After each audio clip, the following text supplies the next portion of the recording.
नमस्कार, दैनिक साथी के डिजिटल प्लेटफॉर्म में आपका स्वागत है। कांग्रेस की ओर से फरीदाबाद में विपक्ष आपके द्वार कार्यक्रम का आयोजन किया गया। कार्यक्रम में प्रदेश भर के नेता जुटे। वहीं नवनियुक्त प्रदेश अध्यक्ष से लेकर पूर्व मुख्यमंत्री भूपेंद्र सिंह हुड्डा ने भी जमकर सरकार को घेरा। वहीं दीपेंद्र हुड्डा ने यहाँ तक कहा कि चौधरी भूपेंद्र सिंह हुड्डा शनिवार को ही फरीदाबाद आ गए थे, ऐसे में सरकार डरी हुई थी और बिजली पूरी रात दी गई। भूपेंद्र सिंह हुड्डा ने भी सरकार को बिजली से लेकर अपने कार्यकाल के दौरान हुए कार्यों को लेकर किस तरह से प्रदेश नंबर 1 था, अपनी उपलब्धियां गिनाई। वहीं सरकार जिस तरह से बिजली देने में फेल रही है उस पर भी बात। वहीं दीपेंद्र हुड्डा ने भी सरकार को जमकर घेरा। अब आपको सुनाते हैं पूरे कार्यक्रम के दौरान पूर्व मुख्यमंत्री भूपेंद्र सिंह हुड्डा व राज्यसभा सांसद दीपेंद्र हुड्डा ने क्या कहा। तो मैं आपको आज जो है अंतर्राष्ट्रीय श्रमिक दिवस है, इंटरनेशनल लेबर डे, उस बात की सबको बधाई देना चाहता हूं। और आज समय है कि श्रमिकों की समस्याओं पर ध्यान देना सबको हमारा फर्ज बनता है। आज यहाँ से लेके जाएं कि हम जितने श्रमिक हैं उनकी समस्याओं के लिए जुलसेंगे, लड़ेंगे, उनकी समस्याओं की तरफ देंगे। देखिए, श्रमिक और किसान दो ऐसे वर्ग हैं जिन्होंने देश का विकास किया है। अब कोरोना काल में भी आपको मालूम है किसान और मजदूर ये अपने काम पे लगे रहे, नहीं तो देश ही ठप हो जाता। और फरीदाबाद तो है ही श्रमिकों का, हमारा फरीदाबाद शहर। और लेकिन आज जो समस्याएं हैं जो सभी ने चर्चा की, चाहे वो किसान है, मजदूर है, वो समस्या में है। बेरोजगारी चरम सीमा पर है और इन वजह से किसान मजदूर बेरोजगारी की वजह से आत्महत्या पे कर रहे हैं। ये बड़े शर्म की बात है हमारी। आज हम सबको जो है एक माहौल बनाना है और ये सामूहिक हमारे को करना है कि हम बेरोजगारी से लड़ें, महंगाई से लड़ें और भ्रष्टाचार से लड़ें, जो आज में व्यापक तौर पे हुआ है। आप सब इसको समझते हैं। अलग अलग समस्याओं का चर्चा करूं उससे पहले मैं हार्दिक धन्यवाद करता हूं श्रीमती सोनिया गांधी जी का, जिन्होंने हमारे कर्मठ साथी जो जमीन से जुड़े हुए साथी हैं उदय भान जी को हरियाणा प्रदेश कांग्रेस कमेटी का अध्यक्ष बनाया और कार्यकारी अध्यक्ष भी बनाए हैं। मैं उनका आभार। और आज मैं महसूस कर रहा हूं जो आज हुआ ये एक विपक्ष आपके समक्ष कार्यक्रम नहीं रह गया, ये तो एक रैली में बदल गया। इतनी महान रैली, और लगता है मेरे को ये बिजली बन गई है। जो आज हमारा बिजली का संकट है जो आप देख रहे हैं, सभी तफसील में उदयभान जी ने बता दिया। 2005 में हमारी सरकार आने से पहले कुल अपना उत्पादन 1587 मेगावाट था हरियाणा में 2005 से पहले, लेकिन 2014 तक हमारा उत्पादन 5000 मेगावाट और बढ़ाने का हमने काम किया। तकरीबन 8000 के करीब अपना उत्पादन हुआ।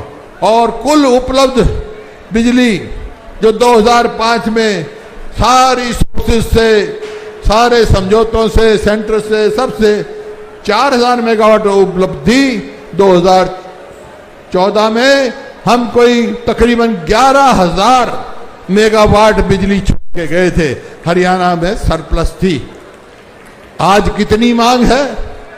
आज मांग मैं अखबार में पढ़ रहा था, शायद 8000 या 8500 मेगावाट की मांग है हरियाणा में, लेकिन वो भी बिजली उपलब्ध नहीं करा पा रहे। क्यों?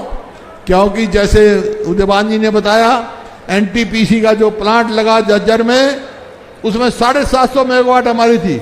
आप देखें, गुजरात में जब उद्योगपतियों की मीटिंग हो रही थी तो हमारे मुख्यमंत्री ने कहा कि हरियाणा में सरप्लस बिजली है। और जब ये एनटीपीसी प्लांट की 750 मेगावाट जो हमारे हिस्से की थी, वो उन्होंने दिल्ली को दे दी, कह दी हमारे को जरूरत नहीं, हमारी सरप्लस बिजली है। भाई सरप्लस बिजली है तो आज क्यों समस्या हो रही है?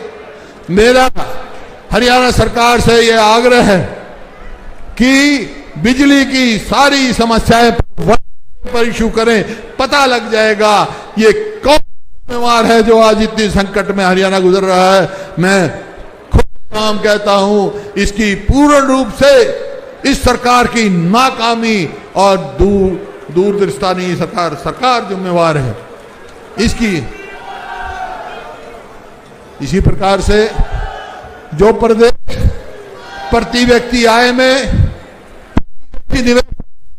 2014 में नंबर 1 था, आज किस चीज में नंबर 1 है?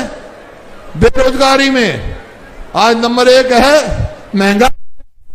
आज नंबर 1 की तरफ रेस लगा रखी है किस चीज में? अपराध में। आप देखते हैं कितने रोज नाके और वो पड़ रहे हैं, महंगाई का कोई अंदाजा है कितना है? तो ये आप देख रहे हैं। देखिए 2005 में हमारे को मौका मिला, इतना मैंने सजाया और उसी की तरफ काम किया। मैं उसमें अपने जवानों को देखता था, उनको पढ़ाई की दिक्कत थी, पढ़ने के लिए कोई कर्नाटक जाता था, कोई महाराष्ट्र जाता था, किसी इंजीनियरिंग करनी हो, मेडिकल करना हो, हायर एजुकेशन लेनी हो, कोई फैशन टेक्नोलॉजी में जाना हो, कोई डिजाइन में जाना हो, तो कहाँ जाते थे? दूर प्रदेशों में जाते थे। इस वास्ते मैंने एक शिक्षा का हब बनाने का काम किया। पूरे चाहे वो मेडिकल कॉलेजेस ही हो, चाहे यूनिवर्सिटी हो, चाहे स्कूल हो, चाहे कॉलेज हो। और दूसरा ये मैंने देखा कि जो भी देश में देखता था उसकी प्रगति का पैमाना देखता था तो वो मिलता था जिस प्रदेश देश के सबसे अच्छे खिलाड़ी हैं, ओलंपिक्स में सबसे आगे जाते हैं, वो देश सबसे ज्यादा विकसित है। तो खेल किया, मेरे खिलाड़ी विकसित हो और नतीजा आपने देखा, चाहे वो ओलंपिक्स में हो, मतलब अगर 6 मेडल आए हैं हिंदुस्तान के तो उसमें से 4 हरियाणा के। कॉमनवेल्थ में अगर तो 22 अकेले हरियाणा के। हमारी पॉपुलेशन 2% और पूरे प्रदेश में स्टेडियम और शिक्षा के केंद्र, मेडिकल कॉलेज, यूनिवर्सिटी, इसका जाल बिछाने का काम किया। लेकिन इस 8 साल में हमारा प्रदेश कहां पहुंच गया? कहां था, कहां पहुंच गए? आज जाओ अगर स्कूल तो वहां मास्टर नहीं, अरे अस्पताल तो वहां डॉक्टर नहीं, दफ्तर चले जाओ तो वहां कर्मचारी नहीं, कोई विकास के लिए चले जाओ तो खजाने में पैसा नहीं, कर्जा ले ले। 3 लाख करोड़ कर्जा कर दिया आज हमारे प्रदेश में इन्होंने। 4 वाक की नीति पर चल रहे हैं।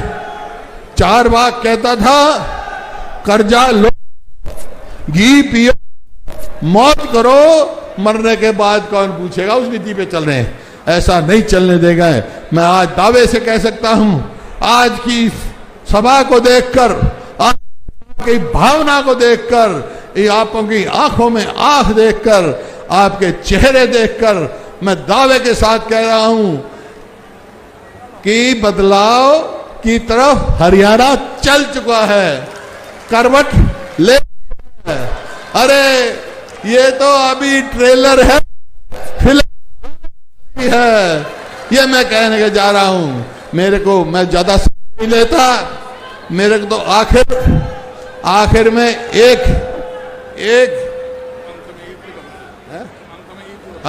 एक तो जो आप लोग इतने आए रमजान के महीने में, यहां आए, भाई ईद भी आने वाली है, मैं ईद की तो मुबारकबाद एडवांस में दे रहा हूं और आप सबका धन्यवाद कर रहा हूं।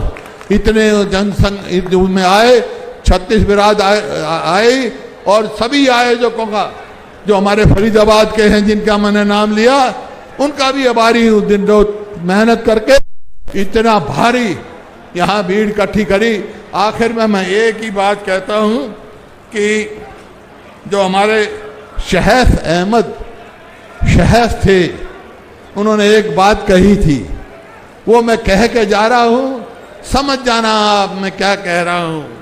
वो कह रहे थे एक खाक निशानो उठ बैठो, वो वक्त करीब आ पहुंचा है जब तख्त गिराए जाएंगे और जब ताज उछाले जाएंगे।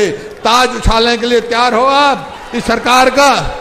तो हम यहां से आह्वान करते हैं, जब तक इस बीजेपी जेजेपी सरकार का ताज नहीं उछालेंगे हम संघर्ष करते रहेंगे, और जब ही हम अपने कदम रोकेंगे जब मंजूर है।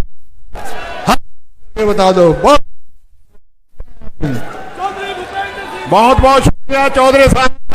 अब विपक्ष आपके समस्त कार्यक्रम की समाप्ति करती है और आप सबका हम हरियाणा प्रदेश कांग्रेस कमेटी की तरफ से, अपने नेता चौधरी भूपेंद्र सिंह हुड्डा, चौधरी उदयभान की तरफ से आपका बहुत बहुत शुक्रिया है।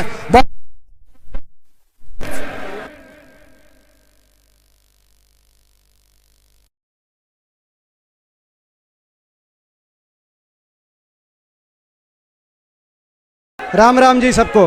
हमारे बीच में हमारे और आपके सबके नेता आदरणीय चौधरी भूपेंद्र सिंह हुड्डा जी, हमारे बीच में कांग्रेस पार्टी के नवनियुक्त अध्यक्ष, संघर्ष और कर्मठता के प्रतीक आदरणीय चौधरी उदयभान जी, तमाम सम्मानित मंच, मैं एक एक का नाम नहीं ले रहा क्योंकि आप लोग इतनी गर्मी में बहुत लंबे समय से यहाँ बैठे हैं, तो आपकी इजाज़त से सभी आदरणीय नेतागण, आदरणीय विधायकगण, सम्मानित मंच, फरीदाबाद की सारी टीम जिन्होंने आज का ये जो कार्यक्रम इसमें मेहनत करी, पिता के समान बुजुर्ग, नौजवान साथी, मातृशक्ति, मैं सबसे पहले फरीदाबाद की अपनी जनता का बहुत बहुत अभिनंदन करना चाहता हूं, बधाई देना चाहता हूं।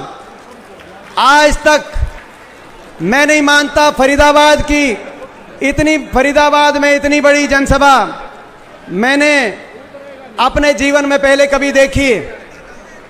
इतनी बड़ी हाजिरी, इतनी बड़ी संख्या में आप लोग यहाँ पे आए, मैं आपको बधाई देता हूँ, आपको सैल्यूट भी करना चाहता हूँ, क्योंकि मुझे पता है आप बहुत परेशान हैं। कई दिनों से अच्छे से नींद आई नहीं, बिजली के कट रात में इतनी बार लगते हैं कि ये समझ में नहीं आता कि कट में बिजली है, बिजली में कट है। आप लोग कई दिन से सोए नहीं थे। कल हुड्डा साहब यहाँ पे आ गए फरीदाबाद में, तो कल रात को लाइट आई होगी, आई थी कि नहीं आई थी कल रात को लाइट? आपसे डर के आई थी कल रात को, मुझे पता है आप परेशान हैं, नींद आई नहीं, फिर भी इतनी गर्मी में आए हैं, मुझे पता है। मैं सैल्यूट इसलिए भी करना चाहता हूं आपको, मुझे पता है फरीदाबाद की सड़कों में कितने गड्ढे हैं, सड़कें उधेड़ के रखी हुई हैं, बस निकलना है तो दूर की बात है, बाइक निकलने में भी दिक्कत आती है। आप इतनी संख्या में यहाँ पे आए तो कैसे आए, ये भी आज बहुत बड़ा सवाल है। मगर यहाँ पे आए, फरीदाबाद में केवल बिजली की और सड़कों की दुर्दशा नहीं, साथ में यहाँ पे बिल्डिंग है, यहाँ से आप देख सकते हैं, शायद साथ लगती बिल्डिंग है, नगर निगम कहा जाता है उस बिल्डिंग को, फरीदाबाद नगर निगम। वो नगर निगम है या नरक निगम है भाजपा के शासन में, आपने उनको सहारा दिया। फरीदाबाद में भाजपा की सरकार बनाई, नगर निगम में, प्रदेश में भाजपा की सरकार बनाई, देश में भाजपा की सरकार बनाई, लेकिन वो नगर निगम है या नरक निगम है, मुझसे ज्यादा आप जानते हो। स्कूलों की क्या दुर्दशा है, सरकारी स्कूलों की, कूड़ों के ढेर बने हुए हैं कि नहीं बने हुए, मैं आपसे सवाल पूछता हूं। पानी खरीद के आपको लेना पड़ रहा कि नहीं पड़ रहा पूरे फरीदाबाद को ये नगर निगम? 200 करोड़ का ऐसा घोटाला, मैं हुड्डा साहब को बताना चाहता हूं, 200 करोड़ का ऐसा घोटाला, काम ही नहीं हुआ, डकार गए अधिकारी, काम ही नहीं हुआ, डकार गए अधिकारी। हमारी पूरी टीम ने उस घोटाले को उठाने का काम किया, लेकिन फिर भी एक के ऊपर एक घोटाला। ये फरीदाबाद ये प्रतीक है इस बात का कि सरकार ने केवल फरीदाबाद को फकीराबाद बनाने का काम नहीं किया, पूरे प्रदेश को विकास की पटरी से कैसे उतारने का काम किया। हम यहां बैठे हैं दशहरा ग्राउंड में, सामने ईएसआई मेडिकल कॉलेज, ये ईएसआई मेडिकल कॉलेज की बिल्डिंग आपको दिखाई दे रही है। मैं धन्यवाद करता हूं हुड्डा साहब ने, हुड्डा सरकार में 700 करोड़ की लागत से ये ईएसआई मेडिकल कॉलेज बना। लेकिन आज इस कॉलेज की, इस ईएसआई मेडिकल कॉलेज अस्पताल की क्या दुर्दशा है, मुझे आपको बताने की जरूरत नहीं। ये सरकारी अस्पताल, सिविल अस्पताल, बीके अस्पताल, उसको भी आप देख सकते हो।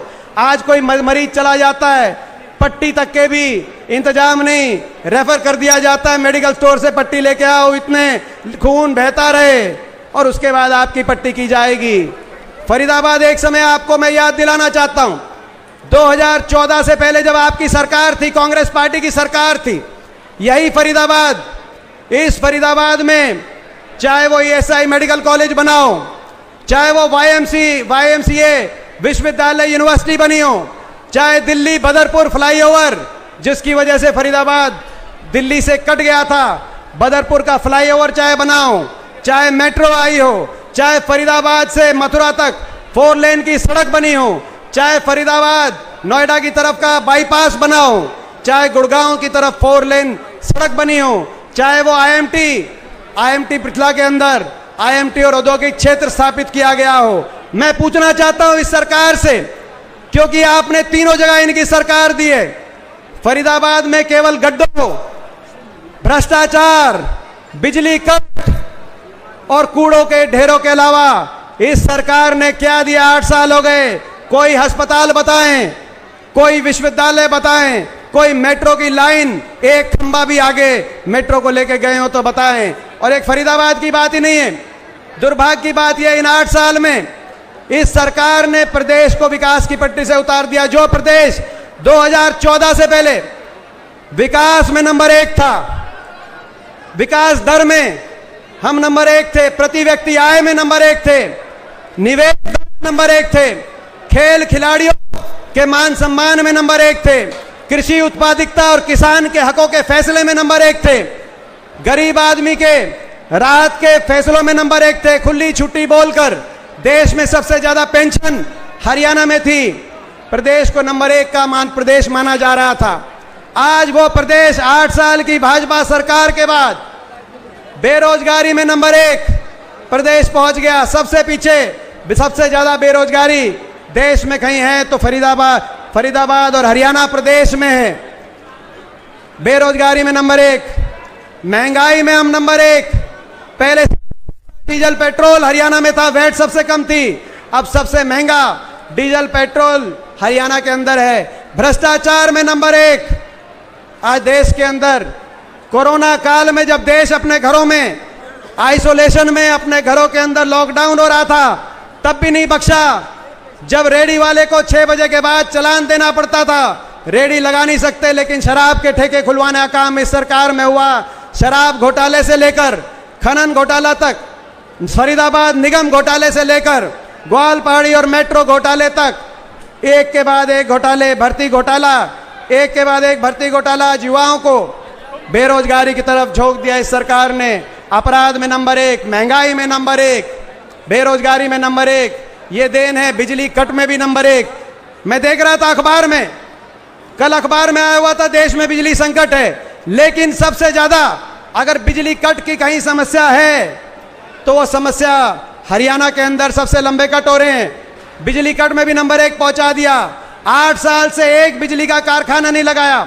आपको याद होगा जब आपकी सरकार थी, 4 थर्मल कारखाने बिजली के लगाने का काम उस समय हुआ था। 4000 मेगावाट से आज 9 साल के अंदर हुड्डा सरकार में 12000 मेगावाट तक बिजली की उपलब्धता सुनिश्चित कराने का काम हुआ था। झाड़ली में 1500 मेगावाट, खानपुर के अंदर 1200 मेगावाट, 1200 मेगावाट खेतड़ के अंदर, हिसार में और यमुना के अंदर, यमुनानगर के अंदर 1200 मेगावाट का थर्मल का कारखाना लगाने का काम हुआ था और एक परमाणु का कारखाना फतेहाबाद के अंदर लगने का काम हुआ था। मैं सवाल पूछना चाहता हूं बीजेपी सरकार से, मुख्य सवाल पूछना चाहता हूं, या तो ये बताएं ये 5 बिजली पैदा करने के कारखाने हमारी सरकार में नहीं लगे थे। और या ये बताएं, एक बिजली का पैदा करने का 1 मेगावाट का एक कोई छोटी सी यूनिट बिजली बनाने का भी कोई कारखाना इन्होंने 8 साल में लगाया हो। आज दोबारा से 2005 से पहले जो बिजली संकट होता था, प्रदेश को दोबारा से अंधकार में झोंक दिया इन्होंने। इसीलिए इस प्रदेश को दोबारा से विकास के रास्ते पे लाने के लिए, फरीदाबाद को दोबारा से विकास के रास्ते पे लेके जाने के लिए और हरियाणा के युवा को, जिस युवा के लिए शिक्षा और खेल का हब हरियाणा को बनाने का काम हुड्डा सरकार में हुआ था, उस युवा को आज बेरोजगारी और नशे की तरफ जो इन्होंने झोंक दिया अंधकार में भविष्य की तरफ, उस युवा को उज्जवल भविष्य की तरफ लेके जाने के लिए आपको और हमको संघर्ष करना पड़ेगा। मैं धन्यवाद करना चाहता हूं कांग्रेस आलाकमान का, श्रीमती सोनिया गांधी जी का, राहुल गांधी जी का और प्रियंका जी का, कि उन्होंने इतना बड़ा भरोसा, इतना विश्वास चौधरी भूपेंद्र सिंह हुड्डा जी पे जताया। मैं उनका धन्यवाद करना चाहता हूं। उन्होंने चौधरी उदयभान जी जो संघर्ष के प्रतीक है, जिन्होंने हमेशा गरीब की, किसान की, कर्मचारी, छोटे व्यापारी की लड़ाई लड़ी, जो इस इलाके की जिन्होंने हमेशा आवाज बनकर पूरे हरियाणा में गूंजने का काम हुआ, मैं धन्यवाद करता हूं। ऐसे कर्मठ, ऐसे मृदुल भाषी, सबको मान सम्मान देके चलने वाले व्यक्ति को उन्होंने कांग्रेस पार्टी कमान हरियाणा के अंदर सौंपने का काम किया। मैं उनका धन्यवाद करता हूं। टीम उन्होंने बना दी है। मैं आपसे पूछना चाहता हूं, इस टीम के नेतृत्व में, हुड्डा साहब के नेतृत्व में हम सब मेहनत करेंगे। मैं आप सबसे पूछना चाहता हूं, हरियाणा को दोबारा से विकास, तरक्की और खुशहाली के रास्ते पे लेके जाने के लिए आप इस संघर्ष में फरीदाबाद का पूरा साथ मिलेगा कि नहीं मिलेगा, मैं आप सबसे पूछना चाहता हूं। मैं सबसे पूछना, एक बार हाथ खड़ा करके सभी साथी बताएं इस संघर्ष में। और मैं कहना चाहता हूं, टीम को भी कहना चाहता हूं, विजय भाई को भी कहना चाहता हूं। मैं देख रहा था आप इतनी मेहनत में लगे हुए थे, लेकिन भाई आपको भी बुलाना देना चाहता हूं। कुछ ना कुछ आज इंतजाम में, या तो आपको अंदाजा नहीं था इतने लोग आएंगे, मैं तो लेट भी इसीलिए आया। चारों तरफ जुलूस आ रहे थे, पंडाल भरा हुआ था, कैसी मुश्किलों से इस पंडाल तक हम पहुंचे हैं हम जानते हैं। तो मैं अगली बार जब फरीदाबाद का प्रोग्राम हो, भाई साहब जितना आज इंतजाम है इससे कम से कम दुगना इंतजाम आज जरूर रखना, क्योंकि फरीदाबाद के लोगों ने साथ दे दिया है। 9 सीटें हैं, 9 सीटें हैं इस बार। एक हमारे विधायक बने नीरज शर्मा जी, NIT से हमारे विधायक बने, उन्होंने भी फरीदाबाद निगम की भ्रष्टाचार के लिए बहुत आवाज उठाने का काम किया।